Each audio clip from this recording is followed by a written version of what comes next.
Oke, suara kedengaran ya, Jess. Kedengaran jelas, Bang. Oke, aku izin share screen.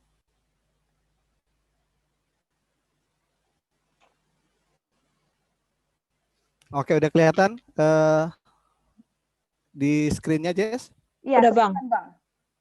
Oke, selamat malam teman-teman di komunitas Meja Belajar. Untuk topik hari ini bicara tentang uang. Tentu ini bisa dibilang tidak hanya menarik lagi. Kadang-kadang sesuatu kita bilang menarik karena ada faktor banyak hal yang tidak kita ketahui tentang uang. Tapi kalau bicara masalah uang, setiap kita, nggak hanya setiap kita, bahkan manusia bicara masalah uang itu posisinya menjadi sangat penting sekali ya. Kadang sekarang dominannya bahkan uang tidak hanya dibicarakan dalam hanya aspek ekonomi, tapi sekarang juga bicara masalah aspek sosial dan sebagainya. Karena tadi ternyata uang ini cukup populer di seluruh aspek atau bisa kita katakan di seluruh sendi kehidupan manusia. Wah, keren memang istilahnya. Nah, sebelum menjawab pertanyaan what's wrong with money, apa yang salah tentang uang, eh, kita harus melihat dulu tentang profilnya ya. Jadi untuk profil tentang uang saya ambil hanya dari sisi latar belakangnya, historisnya, dan nanti bicara masalah definisinya. Dan berharap tadi bicara masalah profil yang kita bisa dapat tentang uang, tentang asal-usul keberadaannya, maka kita akan tahu untuk apa uang tersebut dan keberadaannya. Walaupun sampai sekarang memang perjalanan mengenai masalah eh, konsep uang, eh, terminologi uang dan sebagainya bisa dibilang semakin meluas kalau melihat tadi peran uang tersebut atau fungsi uang tersebut. Nah, kalau bicara masalah historis atau keberadaan uang, maka kita dulu pernah mendapatkan ini ya, kalau nggak salah waktu SMA kali ya, waktu pelajaran-pelajaran tentang ekonomi. Atau mungkin nggak tahu apakah sekarang ekonomi sudah ada di kurikulum untuk SMP, tapi bagi saya dulu saya belajar bicara masalah asal-usul uang itu waktu SMA. Jadi mengulang kembali ke sana, kalau bicara masalah uang itu lahir dari kegiatan dasar manusia, yaitu pemenuhan kebutuhan. Jadi di awal manusia ketika lapar melakukan perburuan untuk memenuhi kebutuhan tersebut, itu bicara masalah masih pada kebutuhan yang basic. Namun kebutuhan manusia meningkat atau bervariasi, sehingga untuk usaha memenuhi kebutuhan tersebut tidak bisa sendiri lagi, membutuhkan orang lain atau ya membutuhkan orang lain, sehingga di situ muncul yang namanya barter. Jadi ketika saya katakan saya punya ikan, tapi saya nggak punya beras, maka saya membutuhkan orang yang punya beras dan dia perlu juga daging, sehingga dalam proses itulah pemenuhan kebutuhan dilakukan yang namanya barter. Jadi aktivitas ini adalah upaya untuk memenuhi kebutuhan. Dan kemudian semakin meningkat, ternyata kebutuhan manusia semakin bervariasi. Dan ketika kebutuhan manusia semakin bervariasi, saya ambil contohnya tadi, misalnya si A punya daging, dia membutuhkan, si A membutuhkan daging, tapi dia memiliki buah. Sementara si B itu dia memiliki daging, namun dia inginkan beras. Tentu ini nggak akan ketemu, karena si A maunya apa, yang ada apa berbeda dengan si B. Nah, jadi dalam konteks ini maka tadi bahwa barter akan semakin sulit. Jadi upaya pemenuhan kebutuhan dengan barter akan semakin sulit. Disinilah lahir yang namanya alat tukar. Dan alat tukar pertama itu masih dalam bentuk barang. Jadi dulu dipakai batu, kulit, kerang, beberapa barang-barang yang cukup penting dijadikan sebagai alat tukar. Esensinya tadi untuk mempermudah. Jadi dengan adanya alat tukar atau uang barang tersebut, orang bisa semakin mudah dalam upaya memenuhi kebutuhan. Namun terus berjalannya waktu, ternyata ada kelemahan juga ya, ditemukan kelemahan sehingga di situ uang barang sebagai alat tukar sepertinya banyak kelemahan dari sisi menyimpannya sulit, pecahannya sulit, pecahan nilainya jadi sulit. Kemudian bergantilah menjadi logam mulia dalam bentuk emas atau logam perak yang dikemas dalam bentuk koin, sehingga dari sisi kemudahan penyimpanan bisa, dari sisi pecahan-pecahannya bisa, dan terus berlanjut karena faktor juga dianggap bahwa logam mulia emas itu dari sisi mobilitasnya juga semakin tidak terlihat membuat manusia nyaman. Kemudian lahirlah tadi surat kertas. Jadi orang-orang yang punya emas, dengan adanya emas mereka mengeluarkan sebuah surat sebuah surat yang terbuat dari kertas sebagai jaminan, sebagai pengganti atas emas yang dimiliki dengan jaminan emas. Dan disitulah lahir yang namanya uang kertas. Makanya tadi kalau bicara masalah uang sekarang, bicara yang menerbitkan adalah bank-bank sentral, itu juga tentu ada jaminannya tadi, yaitu jaminan seperti misalnya beberapa aset-aset cadangan devisa disebutnya. Dan disitulah lahir uang kertas dan terus berkembang, muncul uang logam, muncul sekarang uang elektronik, bahkan sekarang juga muncul yang namanya Bitcoin. Dan prosesnya itu bisa kita katakan, bisa kita simpulkan bahwa perubahan yang terjadi itu adalah upaya manusia untuk menyempurnakan, untuk membuat bagaimana proses dari pemenuhan kebutuhan itu atau transaksi ekonomi atau kegiatan ekonomi itu jadi semakin mudah, semakin efisien. Jadi kita bisa melihat bahwa ada proses yang terjadi sehingga uang sampai sekarang dalam bentuk sekarang, dan semua itu tujuannya adalah bagaimana memang tadi membuat prosesnya bisa lebih mudah, cost-nya bisa semakin murah, bagaimana manusia semakin nyaman. Jadi kita bisa melihat bagaimana latar belakang dari uang tersebut.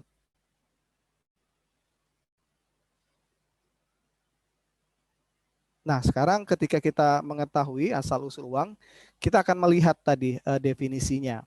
Ya, kalau bicara definisi ini dalam ilmu ekonomi, definisi uang itu coba dijelaskan berdasarkan fungsi-fungsi dari uang tersebut. Nah, nanti kalau teman-teman banyak membaca terkait dengan fungsi-fungsi uang yang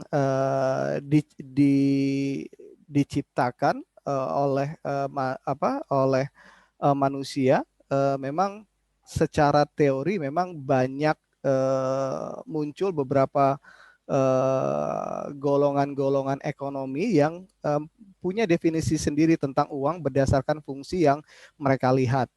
Jadi kalau lihat tadi dalam historis tadi jelas, kalau kita lihat sederhananya fungsi uang memang karena awalnya untuk memenuhi kebutuhan manusia dalam pemenuhan kebutuhan, khususnya bertransaksi, maka sudah pasti bicara masalah uang itu menjadi sebuah alat tukar. Dan itu memang definisi yang awal melihat memang fungsi uang sebagai alat tukar. Kenapa dia bisa menjadi sebuah alat tukar? Karena uang tadi mampu bisa menjadi sebuah satuan hitung. Artinya sebuah benchmark untuk mengukur sebuah nilai dari suatu barang. Sehingga ketika dia mampu menjadi sebuah satuan hitung, maka dia bisa berfungsi tadi sebagai sebuah alat tukar yang bisa diterima oleh semua pihak dari sisi nilainya. Sehingga dia menjadi yang namanya media tukar. Nah, itu fungsi yang pertama dan mendasar bicara masalah uang sebagai alat tukar. Dan memang kalau kita lihat historisnya, iya ya memang dia dilahirkan memang sebagai sebuah media alat tukar.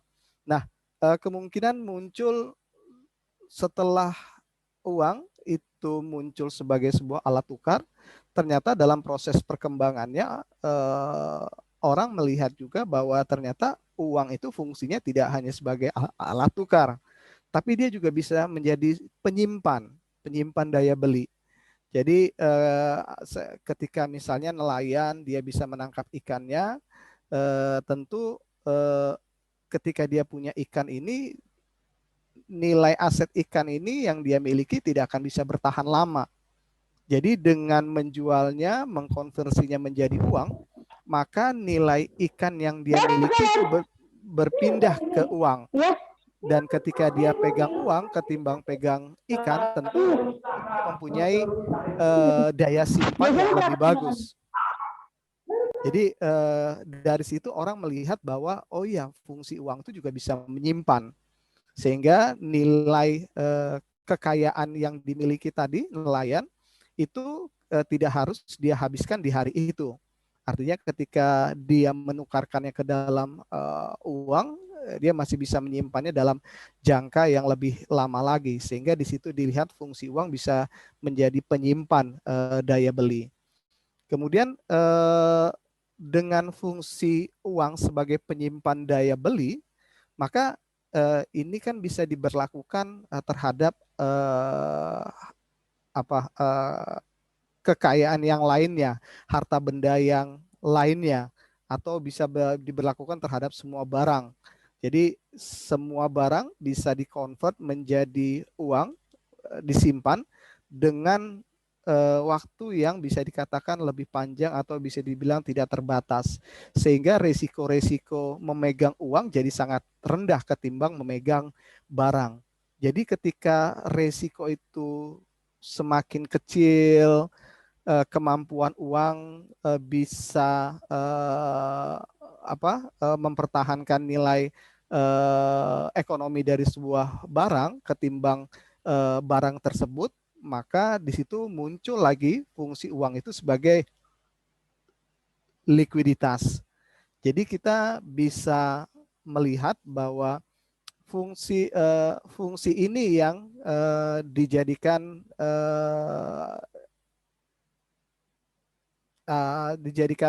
cara untuk menjelaskan mengenai masalah definisi uang. Jadi dengan melihat fungsi uang tersebut, uang sekarang tidak lagi terlihat sebagai hanya semata-mata alat tukar, tapi sekarang mulai muncul fungsi tadi seperti penyimpan, likuiditas, dan ini yang dilihat ketika uang beralih tidak hanya sebagai alat tukar, tapi dia mampu menjadi penyimpan atau bisa dikatakan menjadi sebuah aset bagi manusia, maka itu yang membuat uang tadi tidak hanya sebagai alat tukar saja, tapi sekarang uang menjadi sebuah komoditi. Jadi uang kenapa bisa dikatakan sebagai komoditi? Buktinya apa? Ya buktinya uang bisa diperdagangkan, uang bisa disewakan. Jadi menarik memang kalau melihat bahwa konteks uang tidak hanya sebagai alat tukar, tapi juga sebagai komoditi. Dan bahkan ketika bicara masalah uang sebagai komoditi ini memang banyak perdebatan. Bahkan dalam ekonomi saudara kita Iko Muslim kesalahan, karena dengan adanya uang atau dijadikannya uang sebagai komoditi, maka uang bisa dijadikan sumber pendapatan yang bisa melahirkan yang namanya riba. Makanya mereka melihat bahwa ketika uang keluar atau tidak hanya berfungsi sebagai alat tukar tapi menjadi sebuah komoditi, maka ini menjadi sebuah kesalahan, sehingga mereka tidak menerima hal ini. Bahkan mereka melihat bahwa ketika uang menjadi sebuah komoditi, ini lahir dari kaum sosialis, kapitalis seperti Karl Marx itu yang melihat bahwa ketika uang menjadi sebuah harta, maka dia menjadi sebuah komoditi, maka dia bisa menjadi sebuah faktor produksi. Sehingga ketika dia menjadi sebuah faktor produksi tadi, makanya dia menjadi sebuah aset, sumber daya, dan itu yang membuat tadi bahwa penekanan uang menjadi sebuah komoditi lahir dari kaum-kaum sosialis, kaum-kaum kapitalis. Nah, kita melihat bagaimana nanti bicara masalah uang sebagai komoditi dari sisi Alkitab ini sesuatu yang memang perlu juga nanti didiskusikan ya. Semoga nanti kita juga ada waktu untuk mendiskusikan ini, karena kalau kita melihat dari ekonomi Islam sendiri bicara masalah uang sebagai komoditi sebagai sebuah pelanggaran, sebagai sebuah kesalahan.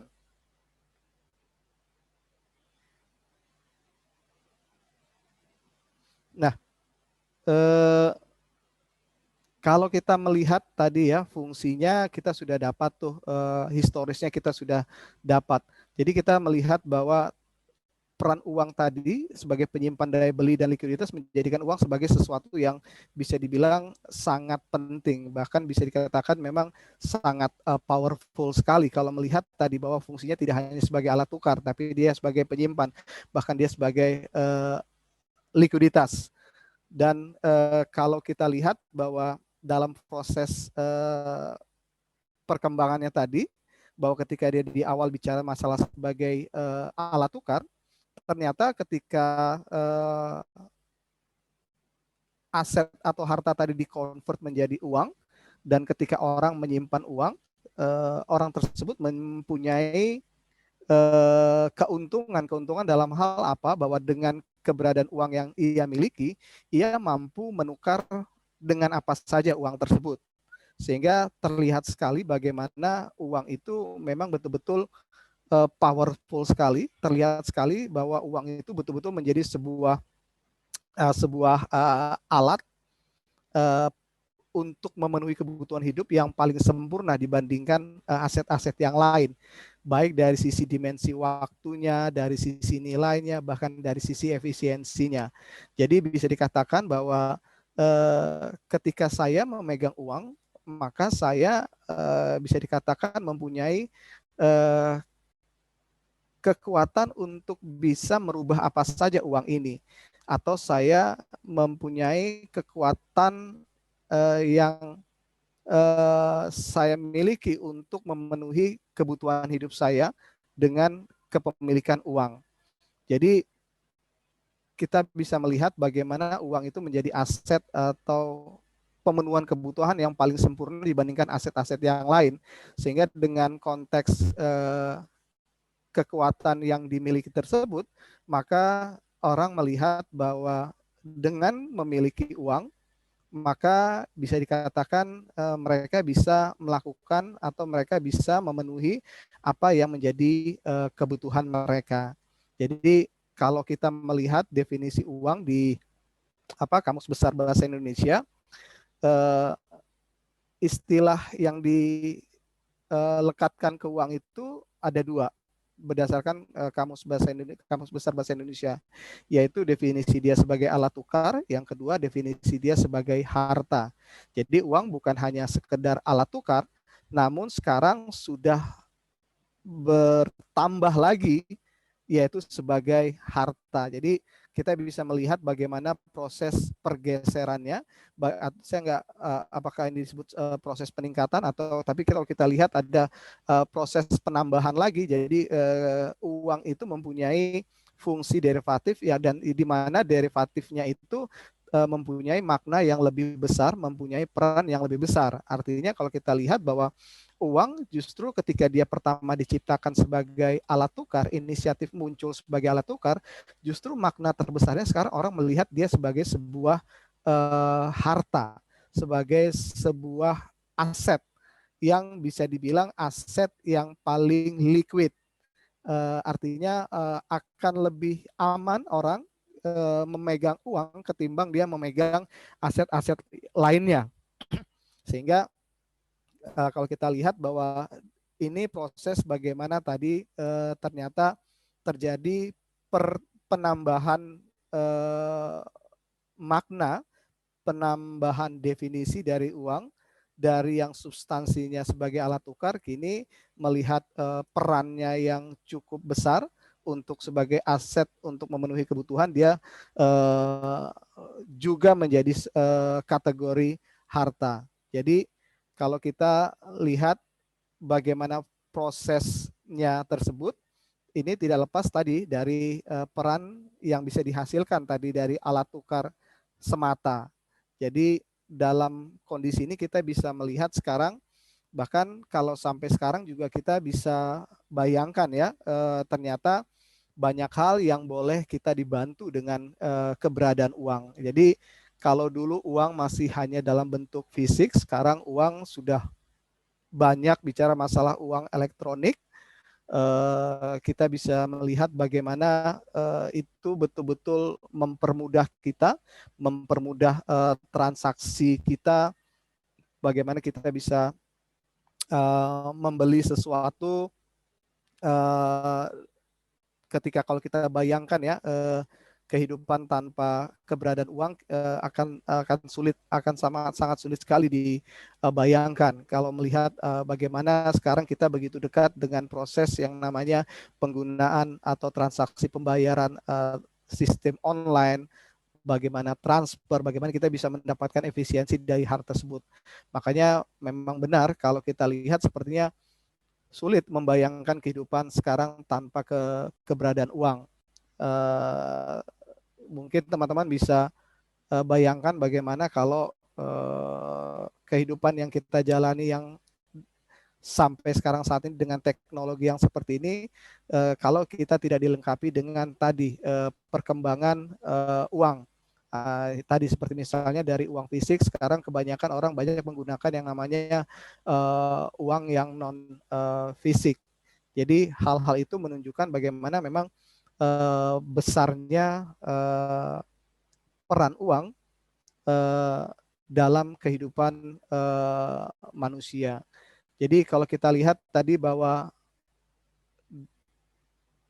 peran yang besar dari uang ini, dan kita tahu bahwa uang ini adalah produk dan karya manusia, maka tidak salah kalau kita bilang bahwa uang ini merupakan produk manusia yang bisa dibilang hasil inovasi yang besar bagi peradaban manusia.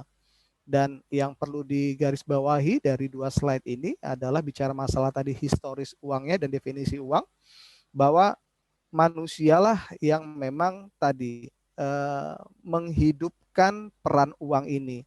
Manusialah yang memberikan legitimasi terhadap otoritas uang ini. Kita bisa melihat bahwa uang yang kita miliki ternyata bisa juga berguna dalam dimensi waktu yang berbeda atau ukuran waktu yang berbeda, bahkan dalam kita bisa menggunakan di beberapa negara dan sebagainya. Dan semua ini yang melakukan adalah manusia. Bagaimana manusia melegitimasi itu, dan manusialah yang memberikan atau menjadikan uang mempunyai peran yang cukup signifikan. Jadi kalau kita lihat tadi bicara masalah di awal pemenuhan kebutuhan uang sebagai pemenuhan kebutuhan manusia, jadi bicara masalah kegiatan ekonomi manusia justru sekarang semakin berkembang. Bagaimana tadi tidak hanya bicara masalah di sisi aktivitas ekonomi manusia saja. Sekarang kita melihat perkembangannya jadi semakin jauh, dan kita juga bisa melihat bagaimana dari sisi aspek sosial itu juga banyak mengalami pengaruh yang cukup signifikan ketika uang masuk, ketika peran uang masuk, ketika manusia melihat kekuatan uang yang cukup besar. Makanya William Shakespeare bilang bahwa ini uang itu punya kekuatan yang besar. Dia bisa membuat orang yang bodoh bisa menjadi pandai, orang yang keliru bisa menjadi benar, orang yang hina bisa menjadi terhormat, orang yang tua bisa menjadi muda. Bahkan yang tadi bicara masalah yang hitam juga bisa menjadi putih. Bahkan dalam hal realita yang ada, kita juga bisa melihat bagaimana tadi seolah-olah uang itu punya kekuatan yang cukup signifikan. Bahkan kita cukup dekat dengan misalnya dari sisi aspek sosial, khususnya tadi bicara masalah aspek politik. Bagaimana tadi uang juga bisa mempunyai kekuatan yang besar dalam memberikan sebuah kekuasaan. Artinya orang melihat atau manusia sekarang melihat seolah-olah uang itu bisa membeli segalanya. Tadi bicara yang dibilang bahwa yang bodoh bisa memberi kepintaran, bisa memberi kuasa, bisa memberi, bahkan orang juga berpikir uang juga bisa menambah umur atau memberi umur panjang dan sebagainya. Dan ini kita bisa melihat bagaimana tadi kuatnya peran uang.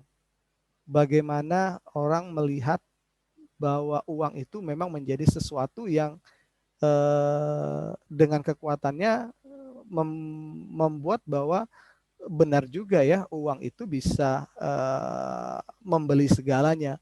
Uang itu bisa memenuhi segala kebutuhan yang ada. Dengan adanya uang, maka saya mempunyai hak untuk memenuhi apa yang menjadi kebutuhan saya, apa yang menjadi kesenangan saya. Itu yang membuat tadi begitu kuatnya ketertarikan orang terhadap uang. Padahal tadi kita bisa melihat dasarnya ya, bagaimana uang sebagai alat tukar, bagaimana tadi kekuatan uang sendiri merupakan hasil dari legitimasi manusia sendiri.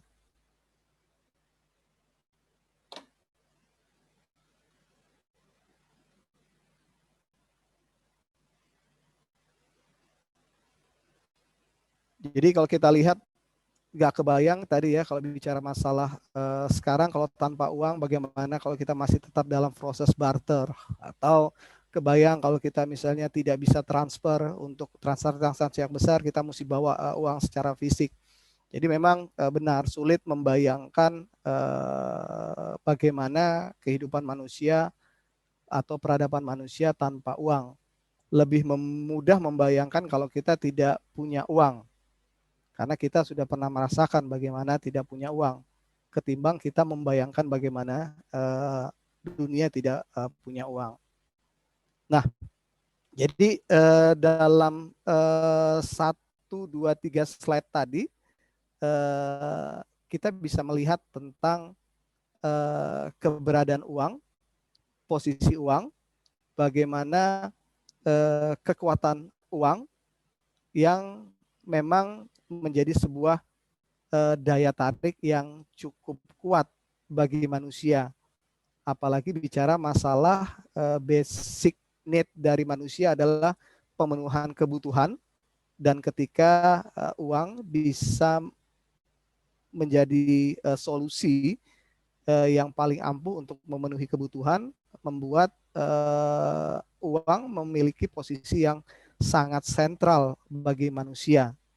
Jadi itu yang mendasari kalau kita bicara masalah uang. Dan tadi juga kita bilang bahwa sebenarnya uang adalah hasil legitimasi dari manusia.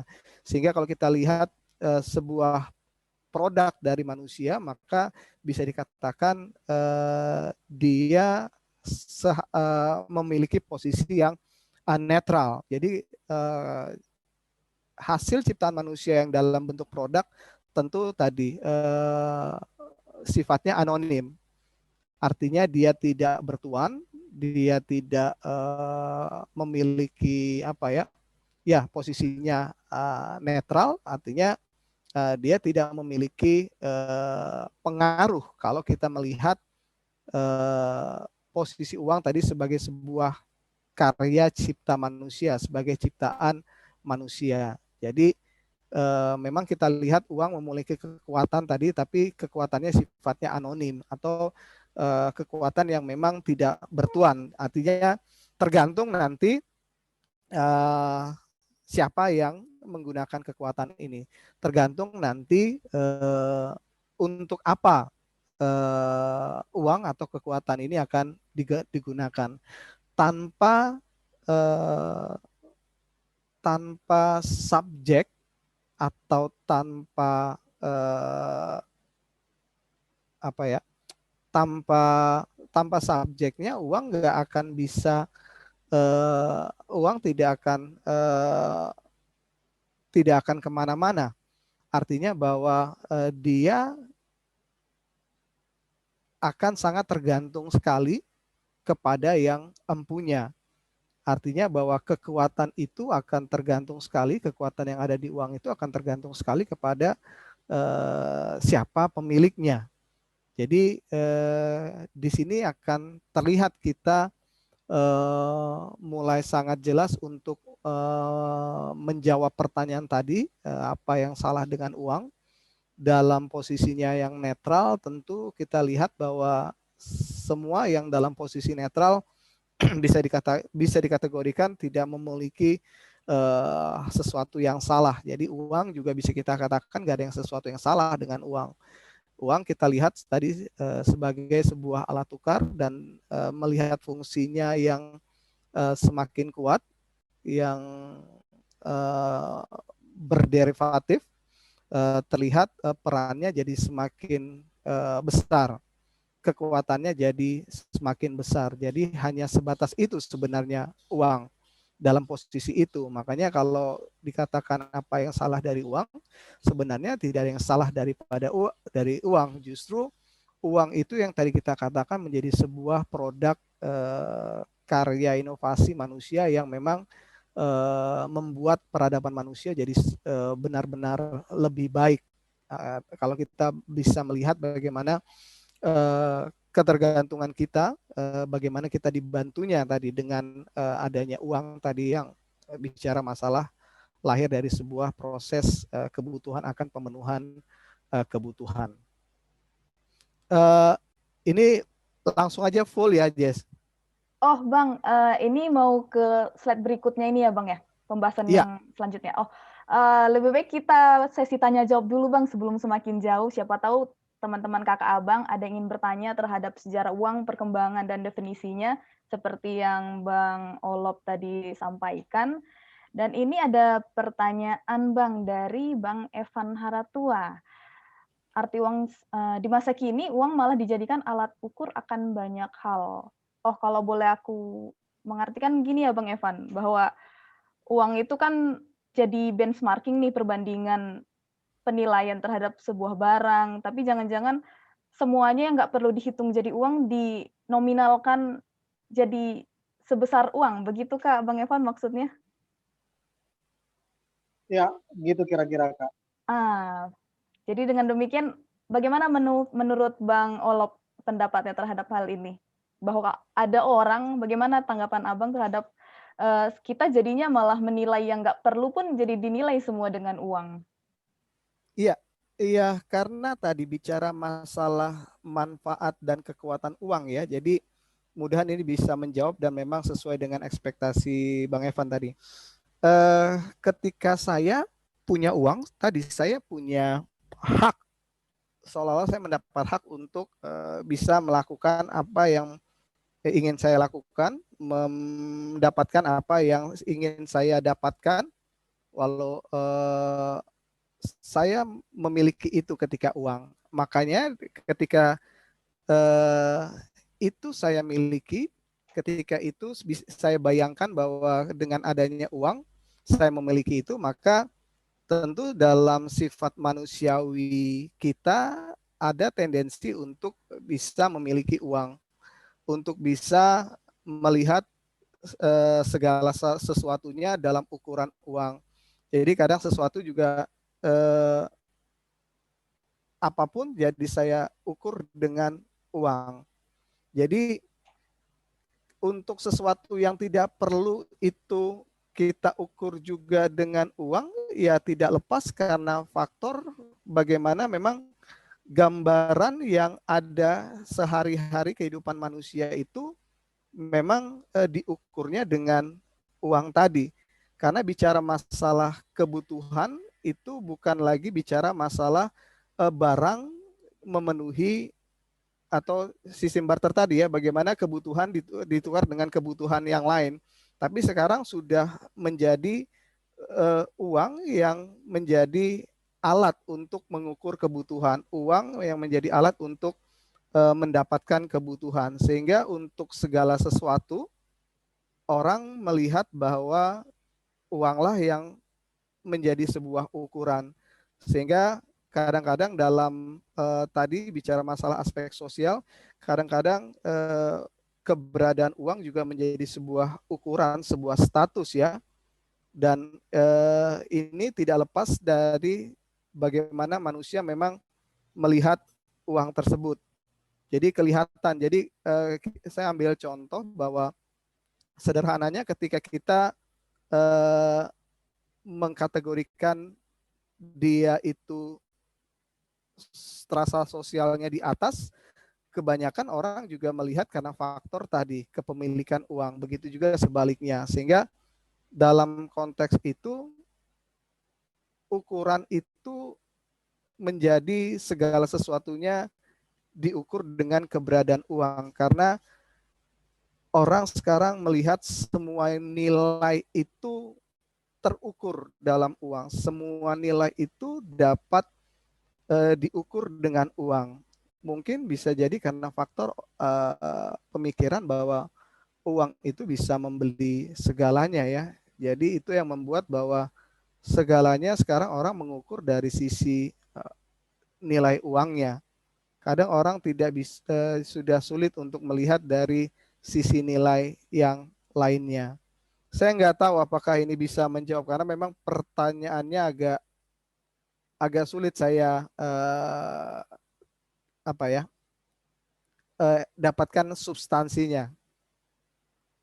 Atau mungkin Bang Evan bisa langsung aja nih. Iya, silakan Bang Cukup, Evan. sebenarnya udah cukup jelas sih Bang sampai saat ini. Mungkin nanti akan kita lihat dulu sih pembahasan yang selanjutnya. Oke. Oke, terima kasih. Dan iya ya Bang, aku pun setelah mendengar dari materi Abang, getar-getir tadi, oh iya, perkembangan uang ini. Kemudian semakin kita menyadari kita ngasih power yang akhirnya kita nggak nyadar jadi uang yang balik menguasai kita. Dan dengan pertanyaan Bang Evan pun jadi terpikir juga, selain uang punya nilai barang, barang juga punya nilai uang, sekrusial itu dia berdampak terhadap interaksi sosial kita, bahkan kita memandang, memaknai hidup itu. Jangan-jangan hidup dinilai dengan uang seperti yang mungkin Bang Evan pikirkan ya. Kemudian ada pertanyaan juga nih dari Bang Effendi, ngukur keberhasilan dan sukses juga nggak ya dinilai dari uang? Oh ini maksudnya menanggapi Bang Evan ya Bang Effendi. Mungkin bisa jadi bahan pemikiran kita untuk di pembahasan selanjutnya ya, untuk kita pikirkan bersama. Bisa dilanjutkan Bang, tidak apa-apa Bang Olop. Yang bagi teman-teman yang ingin bertanya juga masih dipersilahkan di kolom chat ya, teman-teman kakak dan abang. Boleh Bang, silahkan dilanjutkan Bang. Ya, tadi kita bisa melihat tadi di awal kita bicara tentang asal-usul uang, bagaimana kemunculan uang, dan ternyata berkembang ketika fungsi uang punya derivatif, punya turunan, dan ternyata turunannya itu semakin mendominasi, mulai dominan dibandingkan fungsi semula. Bahkan berkembang ketika masuk kepada tatanan sosial kita bisa melihat bagaimana uang seolah-olah, bukan seolah-olah lagi, bahkan banyak pemikiran dunia melihat bahwa uang itu segalanya. Dengan uang itu saya punya hak untuk memenuhi apa yang menjadi kebutuhan saya. Bahkan kadang-kadang kalau kita lihat, saya lupa siapa yang pernah menyampaikan ini, kadang-kadang orang ketika lapar, ketika dia tidak punya uang, dia tidak bisa makan. Tapi orang yang tidak lapar, ketika dia punya uang, dia bisa makan. Artinya di sini terlihat bahwa memang seolah-olah uang itu memang punya kuasa yang di luar kuasa manusia. Dan ini yang memang bisa dikatakan menjadi sesuatu yang cukup berbahaya, sangat berbahaya. Dan kalau kita baca di Perjanjian Lama dan Perjanjian Baru atau bicara masalah di Alkitab, ton-ton yang sifatnya begitu keras terhadap uang ini cukup banyak. Karena kalau kita lihat ya betul juga. Mungkin ketika ini di awal uang itu lahir, ketika perannya masih sebagai sebuah alat tukar dilihat oleh manusia, dan sekarang ternyata perubahannya cukup signifikan, ini saya melihat bahwa ini peringatan yang cukup bagus, dan ini peringatan yang cukup mendasar sekali tentang bahayanya bagaimana cara pandang manusia terhadap uang tersebut. Nah, saya ambil beberapa dari Perjanjian Baru yang cukup keras tone berbicara mengenai masalah uang. Jadi mungkin teman-teman juga sudah sering sekali membacanya ini. Jadi kita bisa melihat dari 4 kutipan ayat dalam Perjanjian Baru ini semua memang kalau kita baca, kita melihat seolah-olah ini warning yang keras dari Tuhan bicara mengenai masalah uang. Sementara kita tahu tadi bahwa esensinya uang itu lebih kepada sebuah karya cipta yang sifatnya dia anonim, yang sifatnya tidak bertuan.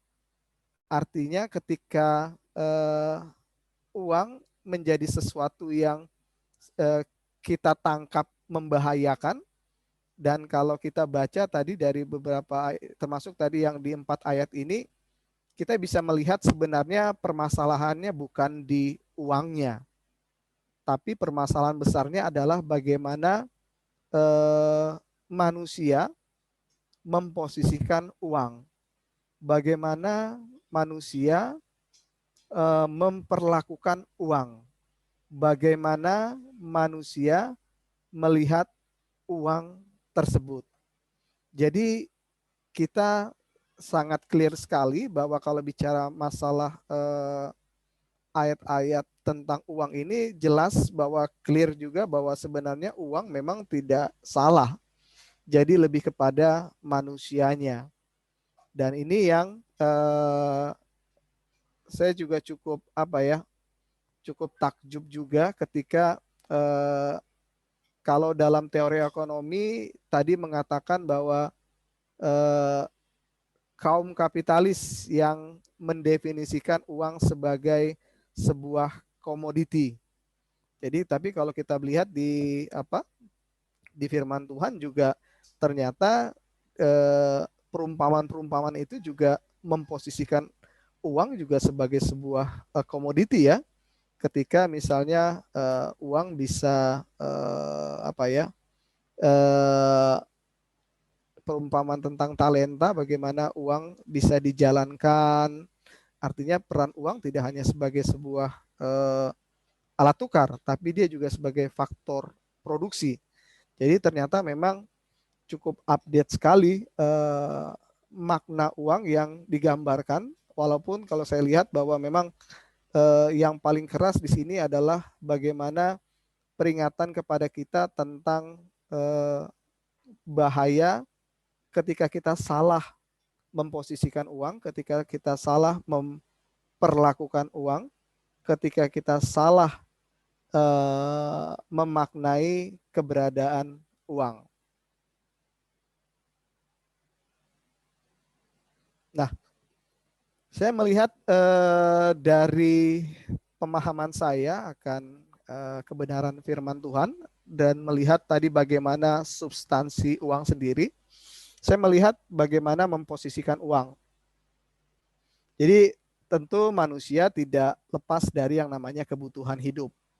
Bicara masalah kebutuhan atau keinginan itu menjadi sesuatu yang memang cukup nature sekali. Dan ketika tadi bicara masalah di dasar, ketika kebutuhan ini, tentu ketika kita memenuhi kebutuhan ini, tentu perlu atau harus ada sebuah usaha untuk memenuhi. Hampir sama tadi bicara masalah hal yang paling awal, ketika manusia lapar, dia dengan berburu dia bisa mendapatkan atau memenuhi kebutuhannya.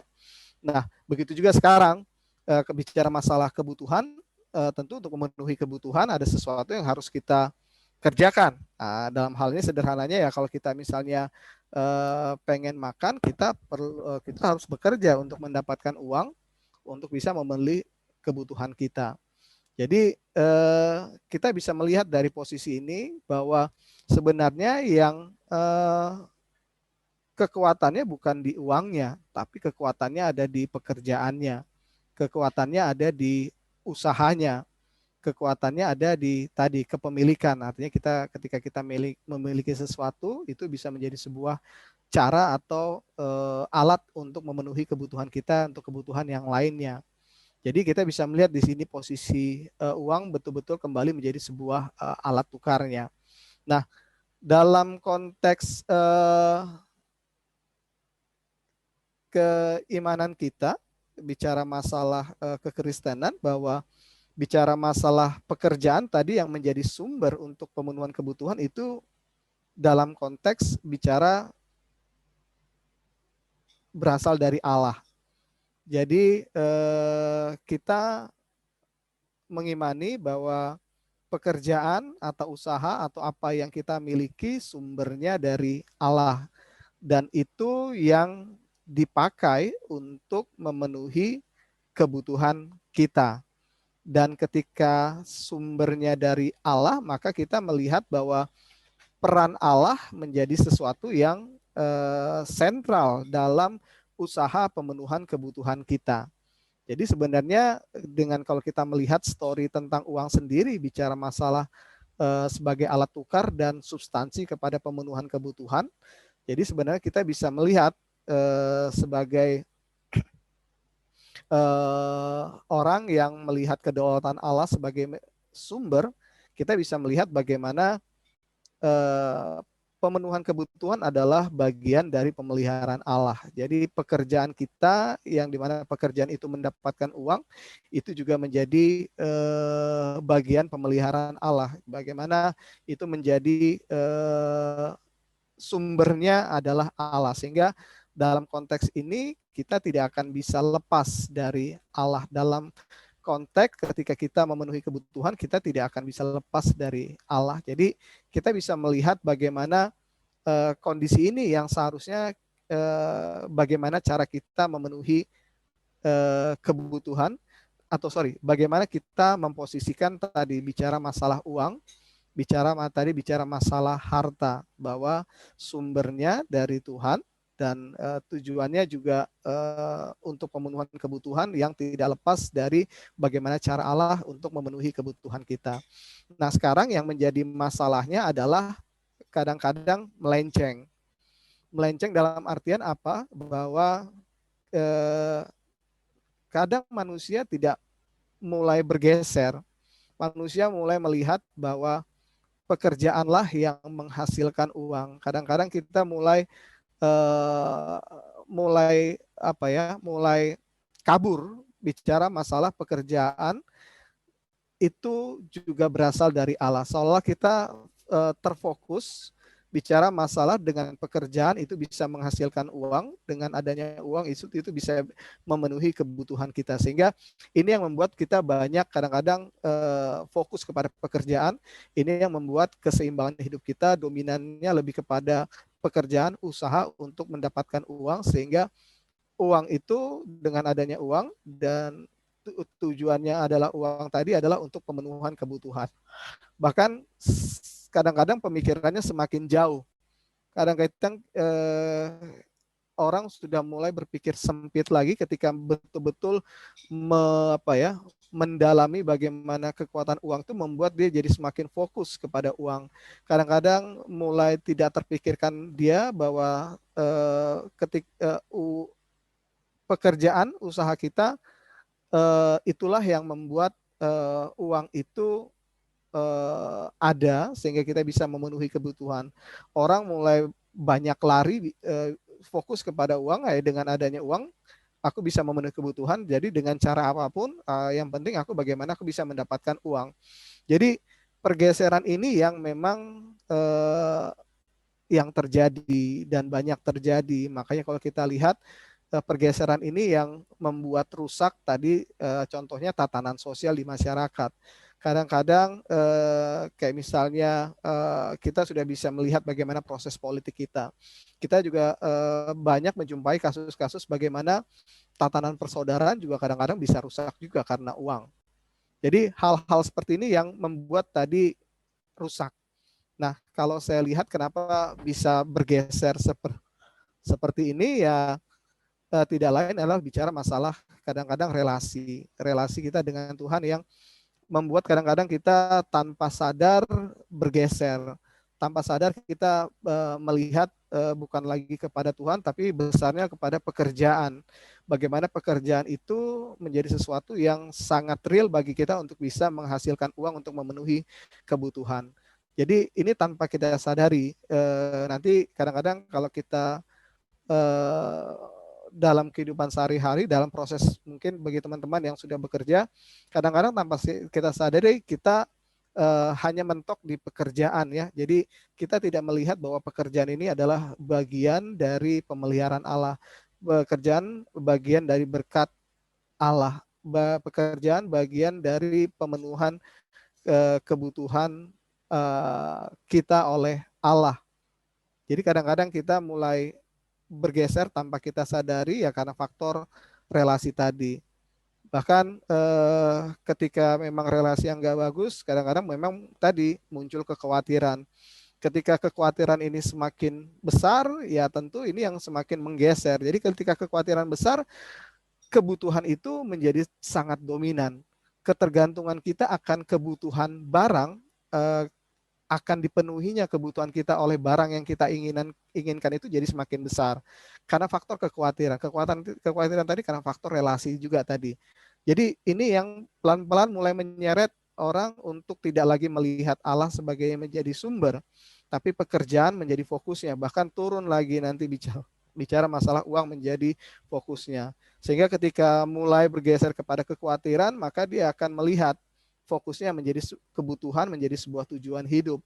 Jadi pergeseran-pergeseran ini yang memang kadang-kadang kita nggak sadari, ternyata kita sudah berada di yang ketiga, di mana besok kita langsung berpikir, aduh bagaimana hidupku 1-2 bulan ke depan, bagaimana kondisi tabunganku, bagaimana kondisi rekeningku, apakah ini mencukupi, bagaimana ketika nanti aku sakit dan sebagainya. Bukan berarti berpikir itu tidak bisa ya, tapi kita bisa melihat sebenarnya kecondongan kita terhadap pemikiran tersebut. Yang menjadi masalah adalah ketika itu menjadi sesuatu yang besar sekali. Bagaimana nanti misalnya ketika nanti aku berumah tangga, apakah aku rumah bagaimana, mobil bagaimana, atau bisa bicara masalah sekolah anak gimana, dan macam-macam. Jadi ketika dalam kondisi itu kita bisa melihat bagaimana kebutuhan menjadi sesuatu yang besar. Dan ketika ini terus berlanjut, maka yang muncul adalah keserakahan. Jadi kita melihat bahwa ketika kebutuhan menjadi tujuan hidup, maka tidak ada pilihan lain bahwa untuk memenuhinya, ya saya benar-benar harus bisa mendapatkan lebih banyak lagi untuk bisa membuat saya merasa aman. Aman dalam artian bahwa kebutuhan saya terpenuhi.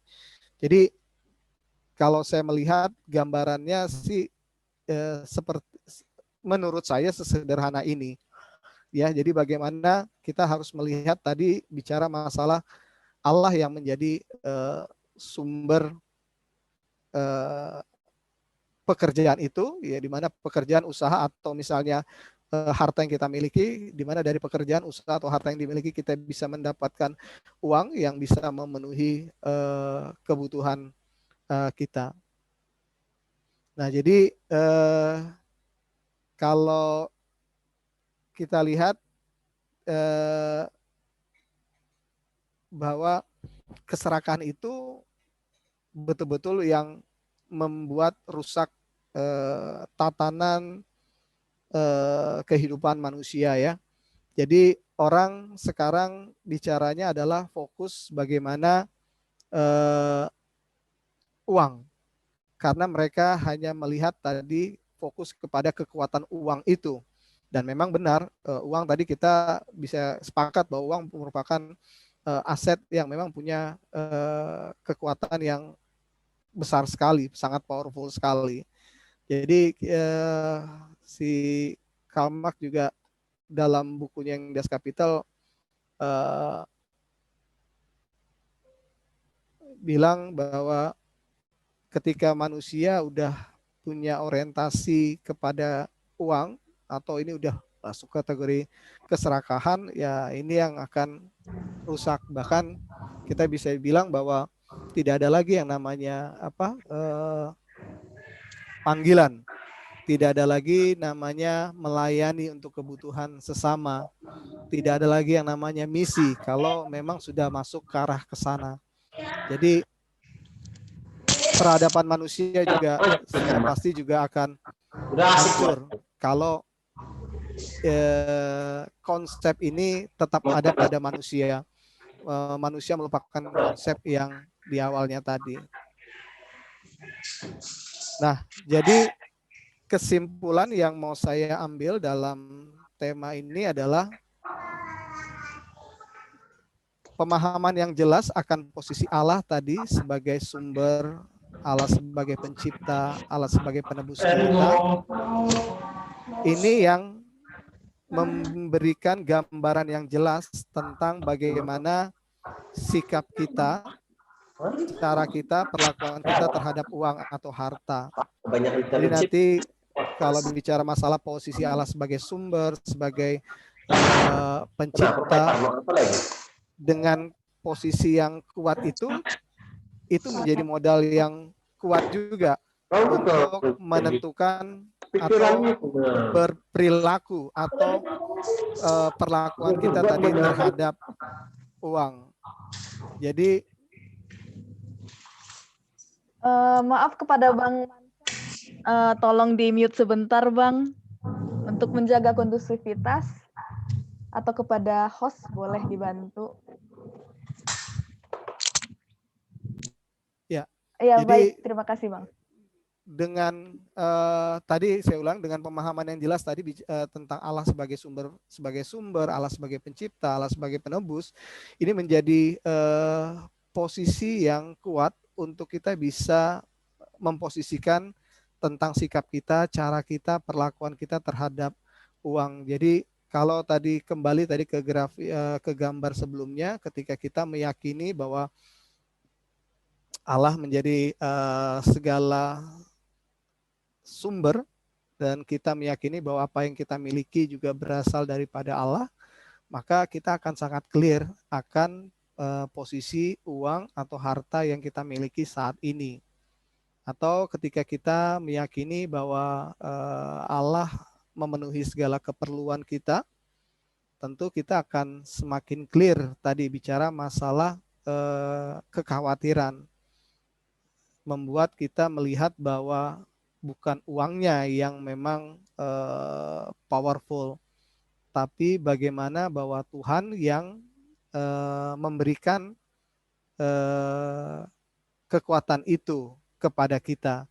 Bagaimana Allah yang memenuhi itu dari kita, bukan karena kekuatan atau kerja keras kita, tapi kita juga melihat bahwa pekerjaan dan usaha kita yang kita lakukan juga itu berasal daripada Allah. Jadi ini yang memang menjadi perjuangan kita ya. Ini yang menjadi faith kita, ini yang menjadi iman kita. Jadi ketika kita saklek di Allah menjadi sumber kita, tentu tidak ada yang salah tentang cara pandang kita terhadap uang. Tidak ada yang salah bagaimana kita memposisikan uang. Tidak ada yang salah tentang tujuan kita untuk mendapatkan uang. Dan tidak ada yang salah tujuan kita kenapa kita mengelola uang yang kita miliki. Jadi ini yang menjadi kesimpulan bagi saya ketika kita bicara tentang uang, ketika kita bicara bagaimana kita memposisikan uang seharusnya. Jadi kita yakini bahwa dengan iman ini kita yakin ini menjadi sesuatu yang proven. Dan mungkin kalau kita berpikir jauh ke belakang dan kita ada sampai saat ini juga, kita juga bisa melihat tadi ini sebenarnya sebagai menjadi sebuah pembuktian juga bahwa semua berasal daripada Allah, dan ya ketika semua berasal daripada Dia, maka Dialah yang menjadi sumber pengharapan kita, Dialah yang menjadi fokus kita. Sehingga bicara masalah kebutuhan kita, kita tidak melihat uang sebagai sesuatu yang besar, tidak melihat pekerjaan menjadi sesuatu yang besar, tapi Allah yang menjadi sesuatu yang besar di dalam hidup kita. Jadi ini yang saya bisa simpulkan kalau bicara masalah tadi tentang uang dan keberadaan uang. Baik, terima kasih Bang untuk wawasannya dan kita diingatkan lagi tentang hal ini. Nah, demikian Kak Devina bertanya, Bang. Ini juga di kehidupan sehari-hari sih, perbedaan orang memaknai uang. Jadi orang dianggap rendah jika ia tidak punya uang. Tapi orang yang tidak punya uang ini pun sebetulnya fine-fine aja dia melihat dirinya sendiri gitu ya Kak Devina. Padahal mereka yang tidak mampu tidak terlalu memikirkan hal itu. Mereka bahagia, anak-anaknya bisa sekolah, tapi muncul omongan-omongan orang. Kita jadi didefinisikan oleh orang-orang yang memandang kita rendah, padahal kita tahu uang itu tidak menentukan tinggi rendahnya diri kita. Ini aspek sosial ya. Nah itu bagaimana Yes. Bang menurut Abang? Ya, memang tadi bahwa ini yang tadi bicara masalah aspek sosial ya. Jadi ketika dengan uang orang melihat ada kekuatan yang besar, dengan uang orang bisa memiliki mendapatkan hak apa yang dia mau dan dia butuhkan, sehingga memang mau tidak mau bahwa ada yang bergeser dari konsep dia tentang uang. Ada yang bergeser konsep dia tentang kepemilikan uang. Jadi ketika hal yang seperti itu, orang jadi beranggapan bahwa siapa yang punya uang, dia yang berkuasa. Siapa yang memiliki uang, dia yang istilahnya paling hebat. Sehingga memang mau tidak mau, sadar tanpa sadar, ini yang menjadi basic manusia dalam menilai. Ini yang menjadi basic bagi manusia dalam berinteraksi secara sosial, karena faktor tadi konsep yang salah tersebut.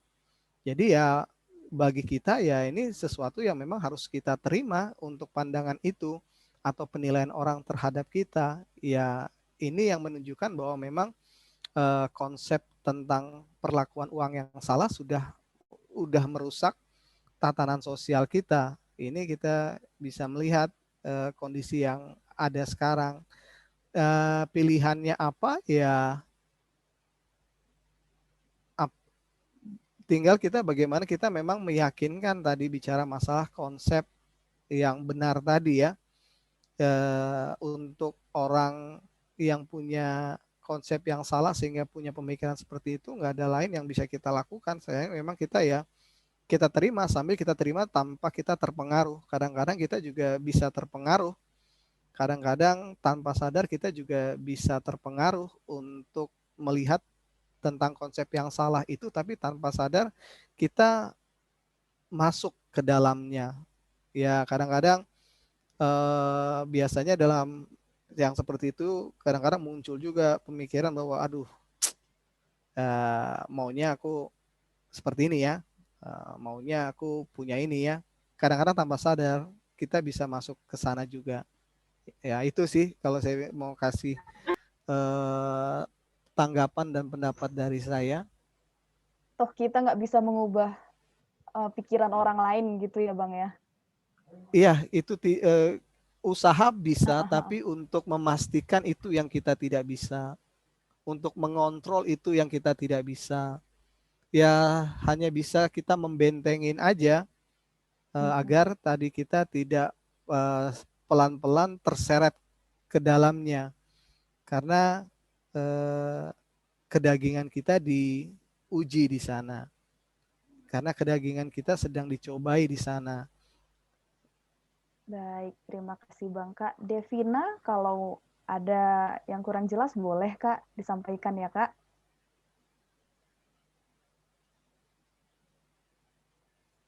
Iya, baiklah. Kalau begitu kita lanjut nih ke pertanyaan Kak Risna.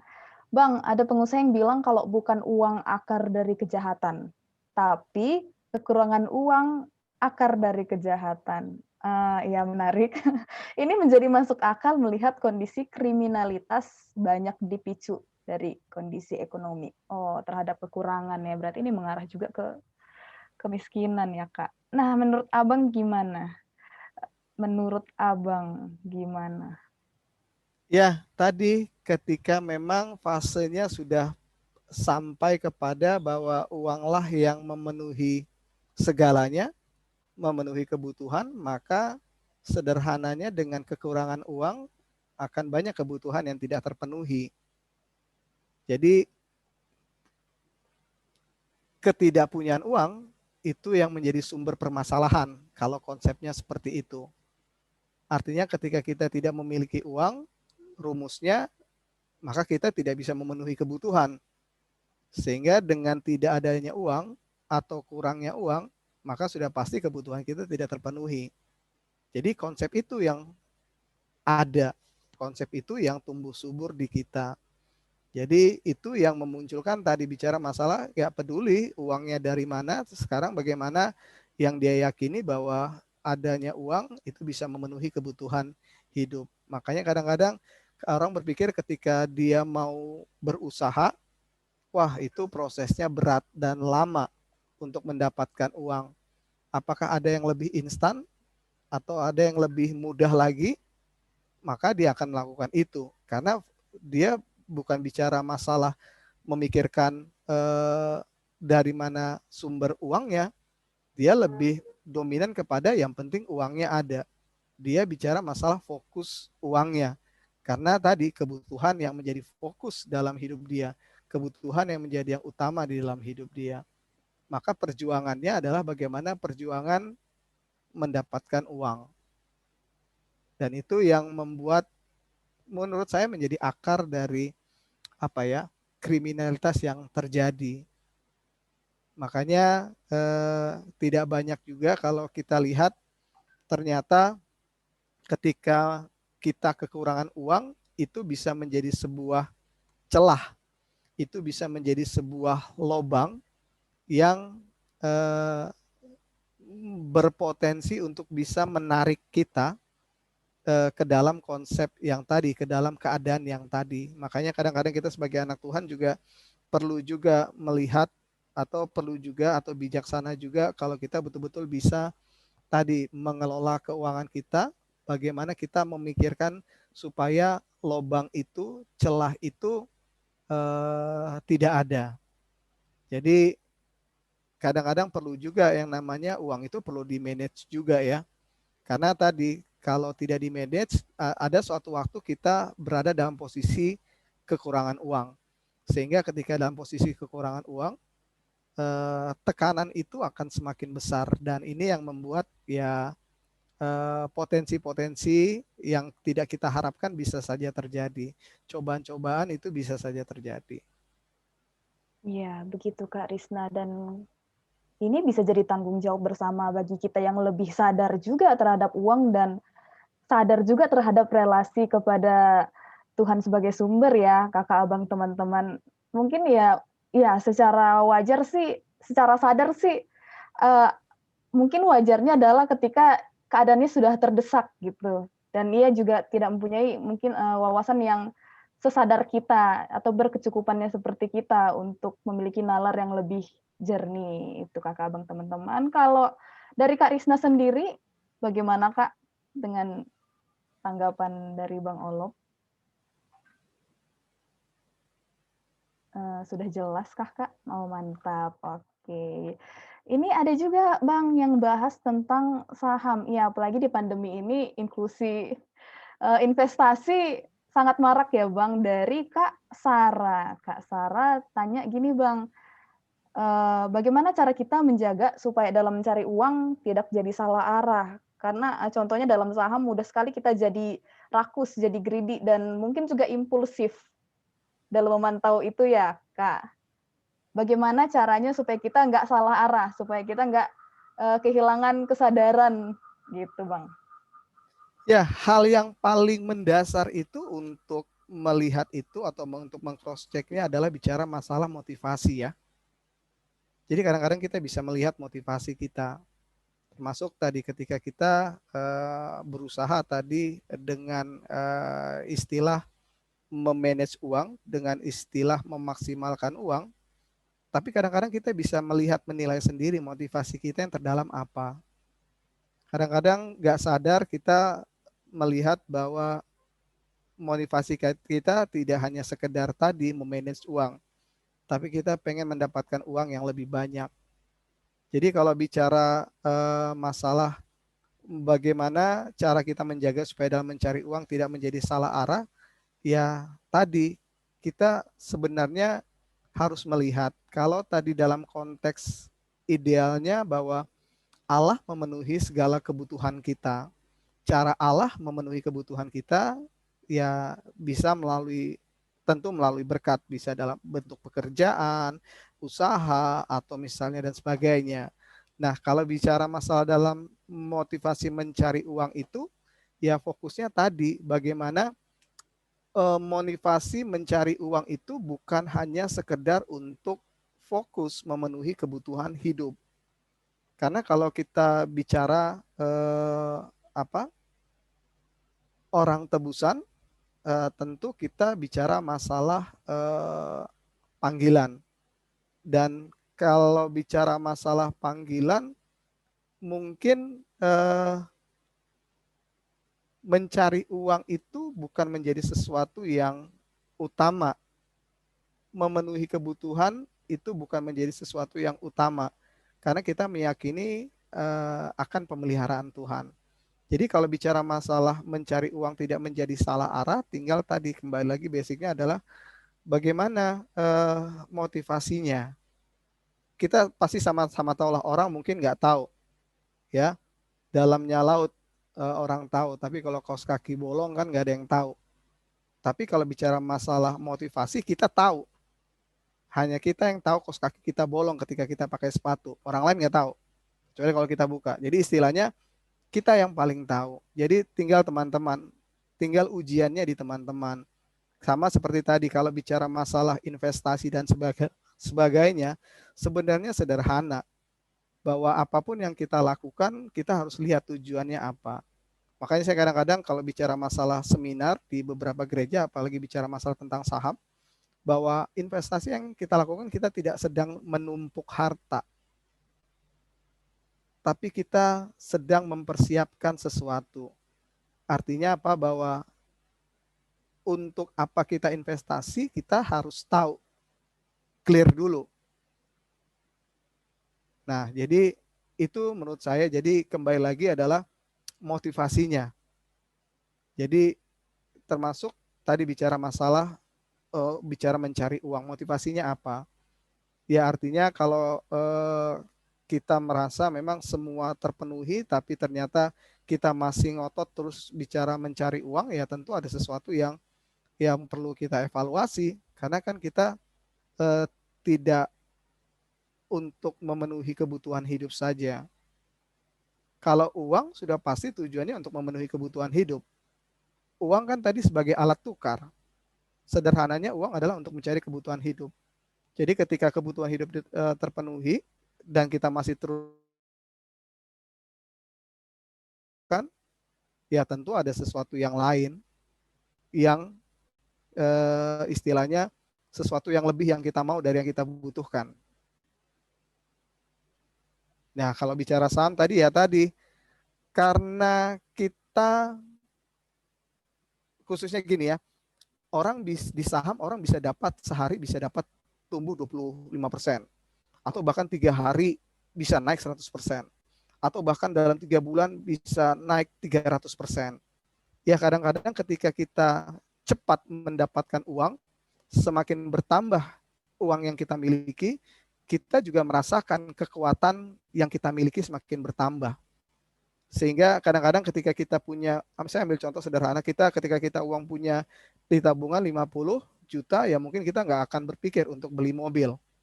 Ya karena kita masih 50 juta. Tapi kalau tiba-tiba di rekening kita muncul meningkat signifikan 300, 400, 500, mungkin sudah terpikir bukan karena kebutuhan, tapi terpikir karena kemampuan yang ada.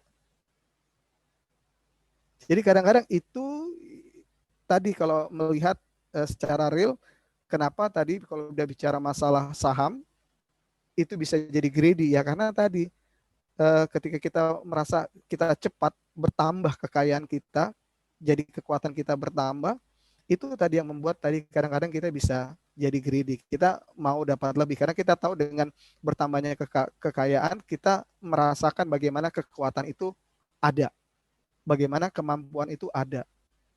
Karena memang kita tadi tahu bahwa uang itu memang punya kekuatan.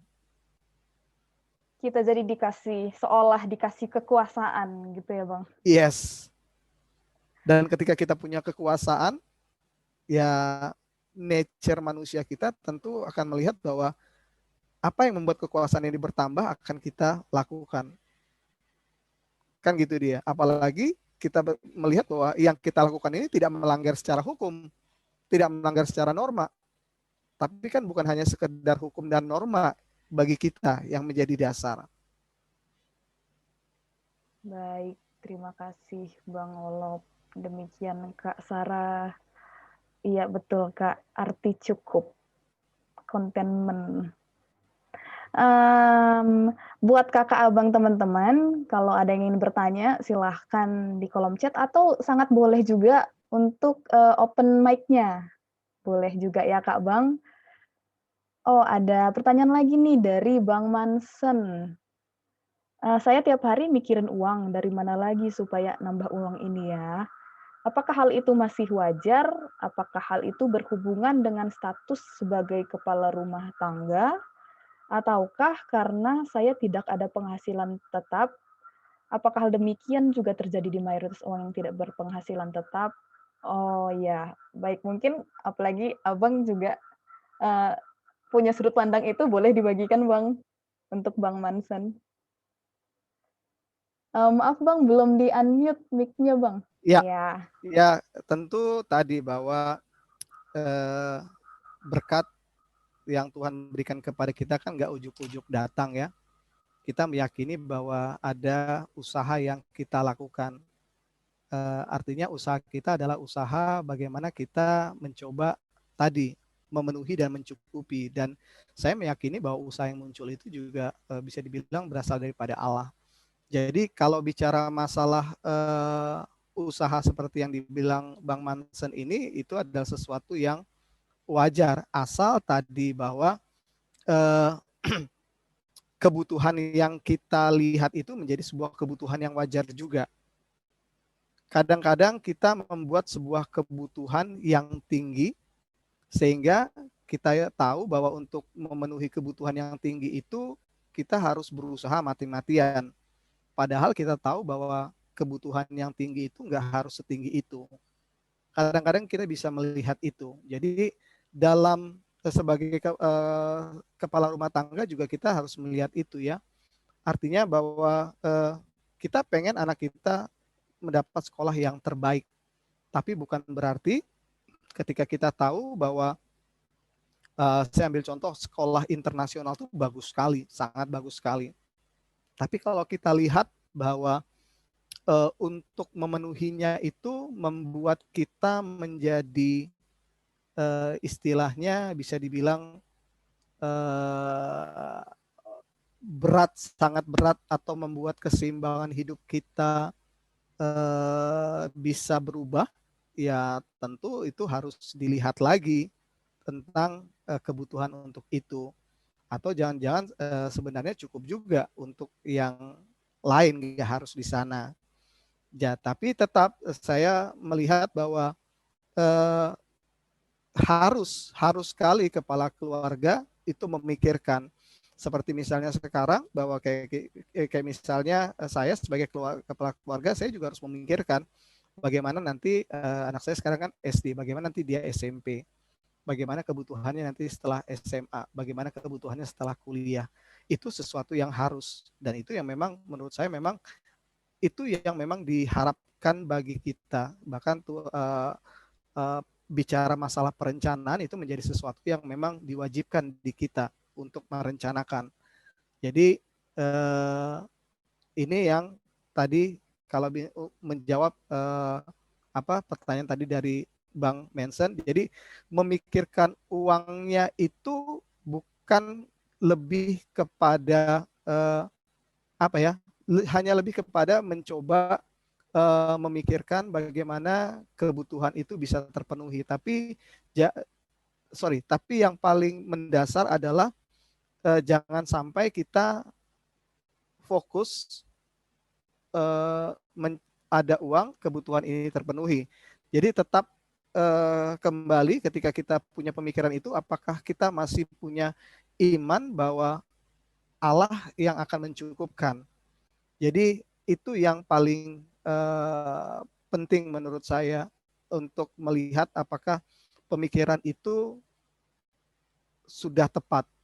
Jadi ketika ada pemikiran itu dan kita juga masih melihat Allah menjadi sumber pemenuhan kita, maka sebenarnya itu bukan sesuatu yang salah ya, bukan sesuatu yang malah menjadi sesuatu yang harus kita lakukan, yang kita pikirkan. Iya, terima kasih Bang. Bahkan di dalam kita percaya Allah mencukupkan, menghidupi kepercayaan itu adalah dengan berusaha. Demikian Bang Alfred, Bang Lop. Iya, tentunya iya. Jadi apalagi tadi kalau bicara masalah yang tidak punya penghasilan tetap, ya sangat nature sekali. Yang tidak punya penghasilan tetap ini kan bisa dibilang uncertainty-nya semakin tinggi. Tapi ketika konteks bicara masalah Allah menjadi sumber pemenuhan tadi, ya tentu kita punya batas-batas tentang seberapa layak usaha kita itu atau seberapa pantas usaha kita itu menjadi sebuah usaha yang menurut kita memang tidak berlebihan. Baik, begitu Bang Mansen. Terima kasih Bang telah berbagi, dan kalau mau menanggapi boleh Bang Mansen. Apakah jawabannya cukup jelas? Oke, Bang Mansen sudah paham. Dan mungkin ini bisa menjadi pertanyaan terakhir ya dari Bang Wempi. Atau kalau sebelum pertanyaan terakhir, kalau kakak abang teman-teman mau bertanya, boleh menjadi yang paling terakhir setelah ini.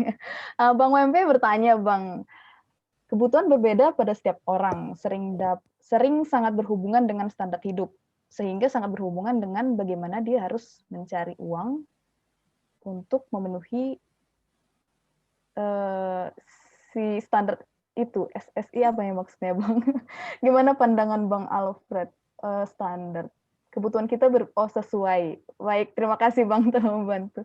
Kebutuhan orang berbeda, standarnya berbeda, sehingga sangat berhubungan dengan bagaimana dia harus mencari uang dengan standar yang dia punya. Bagaimana Bang supaya pendapat Abang terhadap orang yang mencari uang itu untuk memenuhi standar mereka masing-masing, Bang? Ya, ini Kak Mawan ya. Malam Kak Mawan. Ya, jadi memang setiap orang punya pandangan yang berbeda, sehingga ketika entah pandangan itu terbentuk dari latar belakang keluarga atau latar belakang dan sebagainya, sehingga membuat standar juga memiliki perbedaan.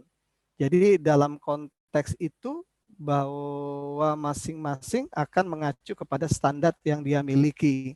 Walaupun sangat memungkinkan ketika kita punya standar yang berbeda dengan orang, ketika kita berkomunikasi dengan dia, kadang-kadang standar kita bisa berubah menjadi standar dia. Atau standar dia menjadi berubah menjadi memilih standar seperti kita. Ya tentu masing-masing kita punya standar yang berbeda, sehingga tentu dari situ akan terlihat usaha untuk memenuhi standar tersebut juga akan terlihat berbeda. Jadi ya bagi saya memang ini sesuatu yang bukan sesuatu yang salah, karena menurut saya tidak ada keharusan untuk menyamakan standar ya masing-masing di kita. Bahkan untuk perbedaan standar agak sulit memang untuk melihat, apalagi bicara masalah kebutuhan hidup ya, standar kebutuhan hidup. Kadang-kadang orang atau misalnya ya ambil contoh tetangga juga punya standar yang berbeda dengan standar kita. Nah, tinggal kita bisa melihat hanya kepada standar yang kita miliki. Tinggal kita bisa menilai apakah standar yang kita buat ini memang ya sudah sesuai dengan apa yang kita yakini, dengan apa yang kita imani. Masalahnya sih di situ sekarang. Jadi tentu masing-masing kita punya standar yang berbeda, sehingga usaha untuk memenuhi kebutuhan standar itu berbeda, sehingga kita bisa melihat, kadang-kadang kita bisa melihat orang seolah-olah dia wah kayaknya kerjanya keras banget, oh kadang-kadang dia kayaknya santai banget ya, karena orang masing-masing punya usaha yang berbeda karena faktor standar yang berbeda. Dan ya itu istilahnya sih saya lebih melihat kepada ya bagaimana kita melihat standar kita. Jadi tanpa kita fokus kepada apa ya, mungkin bisa saja kadang-kadang standar orang bisa mempengaruhi standar kita, tapi kembali lagi yang menilai adalah kita, karena keberadaan kita yang paling tahu adalah kita sendiri, sehingga ya semua tergantung di kitanya sih kalau bicara masalah standar. Tapi yang jelas tadi ya sesuatu yang enggak sesuatu yang krusial ya ketika kita melihat ada standar yang berbeda, sehingga kita melihat ada perbedaan usaha untuk memenuhi standar tersebut. Kadang-kadang bagaimana kita fokus kepada standar kita dan mengimani bahwa standar itu menjadi sesuatu yang menurut kita ketika kita sudah bisa memenuhinya adalah sesuatu yang memang mensyukurinya sebagai sesuatu yang memang ya ini seperti dengan kondisi ini Allah mencukupkan kebutuhan saya. Dengan kondisi yang seperti ini, itulah pemeliharaan Allah kepada saya. Sulit nanti kalau kita membedakan bahwa orang lain itu menjadi benchmark tentang bagaimana tadi pemeliharaan Allah kepada kita. Sebenarnya bagi kita sendiri yang bisa melihat itu ya, karena ya kembali lagi lebih kepada relasi tadi.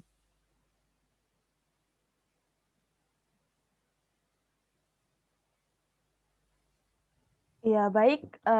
Maka semoga standar kita dan iman kita itu yang kita laksanakan bisa menjadi kesaksian baik dan pengaruh yang baik bagi beragam-ragam standar di sekitar kita ya, Kakak Abang. Oke, sebetulnya waktu kita sudah habis, tetapi ada permintaan dari Kak Kristina tadi baru keluar dan sudah ketik pertanyaan tapi tidak tersampaikan. Kepada Kak Kristina boleh Kak secara singkat, silakan open mic-nya aja Kak. Oh iya, terima kasih Kak Mawan Bang Wempi untuk pertanyaannya juga. Ada Kak Kristina?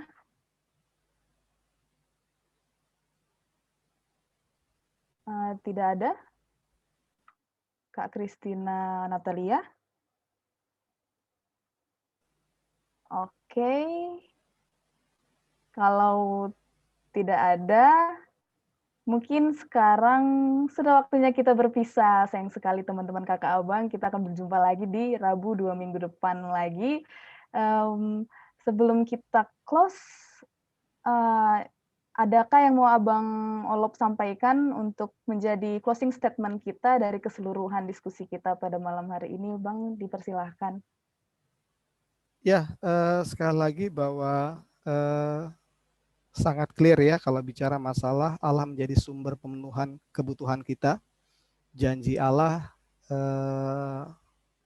ada hidup yang berkelimpahan, ada hidup yang dicukupkan, ada hidup yang tidak berkekurangan. Itu sebenarnya menjadi sebuah kekuatan bagi kita. Dan ini kan tentu bicara masalah iman. Jadi bagaimana kita bisa menjaga iman kita, dan kita tentu sangat meyakini. Saya tadi menutup slide saya dari 1 Yohanes 5 ayat 4b sampai 5. Dan inilah kemenangan yang mengalahkan dunia, iman kita. Siapakah yang mengalahkan dunia selain daripada dia yang percaya bahwa Yesus adalah anak Allah.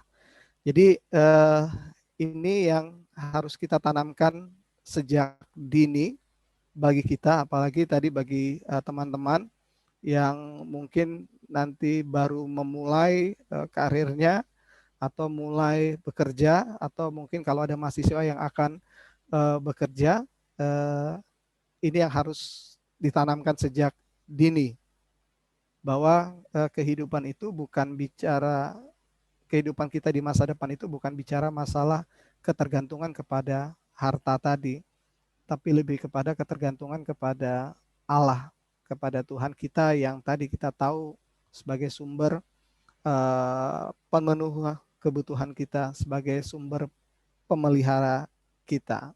Itu sih.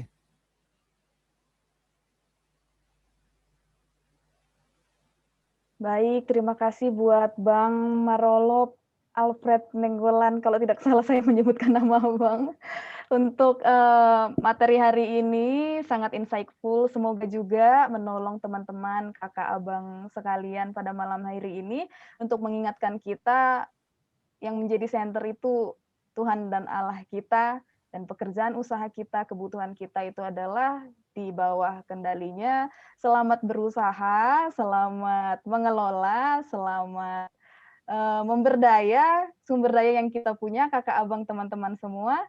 Nah, sebelum kita benar-benar berpisah, nggak rela aku berpisah ya kakak abang teman-teman, ada beberapa pengumuman untuk mengenai komunitas meja belajar selanjutnya. Kepada Bang Tian dipersilahkan, Bang.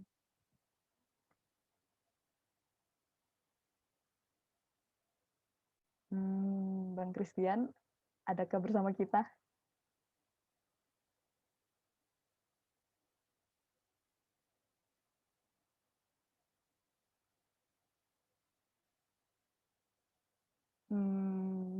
Bang Christian, atau mungkin bisa diganti oleh Bang Armen untuk menyampaikan RMB Rabu malam bersama kita berikutnya, Bang.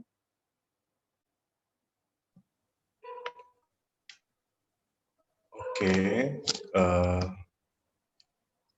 teman-teman bisa mendengar saya ya?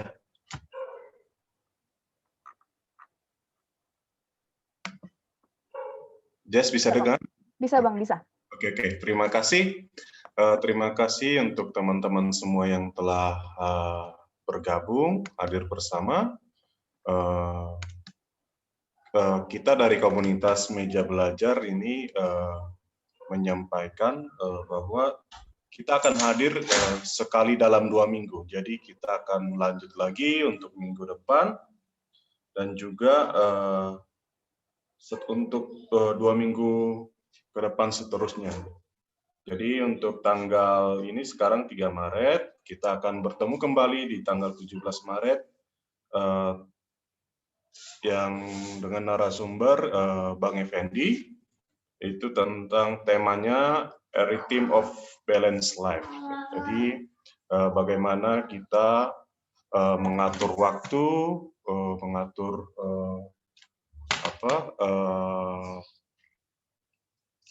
prioritas-prioritas di dalam hidup kita supaya seimbang, kira-kira seperti itu ya. Jadi untuk teman-teman semua, teman-teman juga bisa mengikuti komunitas Meja Belajar ini di YouTube-nya komunitas Meja Belajar. Kalau teman-teman tidak sempat mengikuti dengan full pada saat live setiap hari Rabu malam. Nah, saya rasa demikian dulu pengumuman. Satu lagi untuk teman-teman yang rindu untuk belajar PA Bible Study versi in English, teman-teman juga bisa bergabung dengan dengan menghubungi kontaknya komunitas meja belajar melalui Instagram. Nanti kita akan belajar bersama, belajar PA, tapi sekalian kita belajar bahasa Inggris bersama. Oke, terima kasih teman-teman semua. Saya kembalikan ke Jessica. Baik, terima kasih Bang untuk pengumumannya. Untuk pengumuman hal-hal yang akan dilaksanakan komunitas meja belajar, kakak abang teman-teman boleh mengikuti Instagram kita. Di situ ada informasi yang akan selalu update di Instagram mejabelajar.id, dan YouTube kita juga pertemuan hari ini akan segera dipublikasikan di sana jika ingin diulang atau dibagikan ke teman-teman yang mungkin dapat tertolong di YouTube kita Komunitas Meja Belajar. Jadi sampai jumpa di Rabu malam bersama seri Professional Development dengan tema A Rhythm of Balanced Life di 2 minggu lagi di tanggal 17. Kita akan bertemu lagi kakak abang teman-teman semua. Jadi kita berpisah ditutup dalam doa. Kita sudah dibuka dalam doa oleh siapa ya di sini? Bagaimana dengan Kak Debbie Silitonga? Bolehkah Kak memimpin kita dalam doa?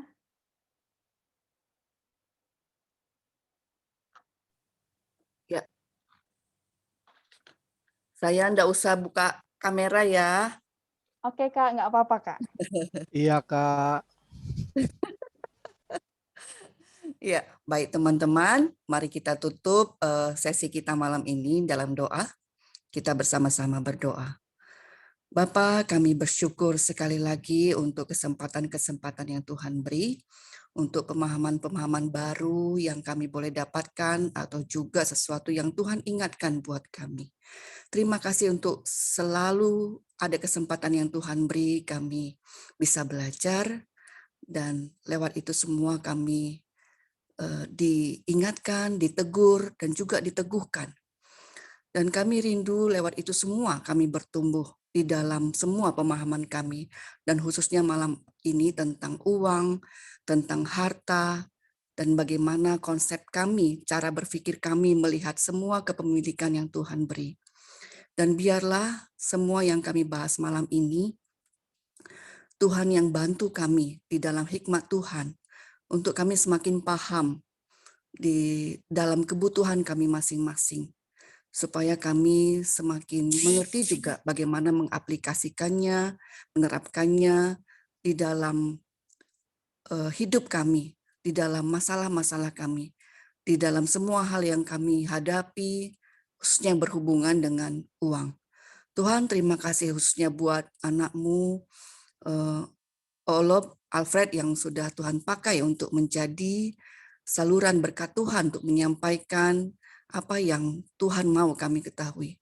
Kiranya Tuhan pakai dia di dalam kasih karunia-Mu untuk lebih-lebih lagi menjadi berkat bagi banyak orang. Terima kasih juga untuk Jessica dan juga teman-teman lain. Tuhan terus tambah-tambahkan kemampuan buat mereka, hikmat untuk mengelola apa yang sudah Tuhan taruh di dalam hati mereka masing-masing untuk melayani kami dan banyak orang lewat kegiatan-kegiatan di setiap Rabu, setiap 2 minggunya. Tuhan, kami juga berdoa untuk kesempatan 2 minggu depan. Tuhan kiranya terus berkati semua teman-teman yang akan melayani, teman-teman yang mempersiapkan. Kiranya Engkau ya Bapa yang terus menaruh hati-Mu di dalam hati setiap teman-teman yang akan bertugas, yang akan melayani, yang akan mempersiapkan, supaya di dalam sukacita dan di dalam hati yang mau bersyukur, hati yang berterima kasih, mereka boleh terus melayani Tuhan. Bapa, terima kasih untuk kesempatan malam ini. Dan waktu istirahat kami malam ini pun kami mau serahkan ke dalam tangan perlindungan Tuhan. Setiap kami, kiranya Tuhan berkati, supaya tidak ada yang kami hadir dan ikut dengan sia-sia, tetapi ada sesuatu yang Tuhan segarkan, yang Tuhan tanamkan di dalam hati kami. Terpujilah Engkau Bapa, di dalam nama Kristus Yesus kami berdoa dan mengucap syukur. Amin. Terima kasih Kak Debbie. Thank you, Kak. Sama-sama. Terima Sama-sama. kasih Kakak Abang, teman-teman semua untuk malam hari ini. Iya, makasih Bang ya. Makasih Kak. Semuanya. Thank you. Oke, Shalom, selamat malam, selamat beristirahat. Terima kasih juga loh Bang Olop mau menyempatkan. Sip. Thank you, Jess. Thank you semuanya. Abang, kakak, teman-teman. Makasih ya Bang Olop. Iya, kakakku. Izin live ya. Oke Bang, terima kasih Bang. Selamat malam Bang.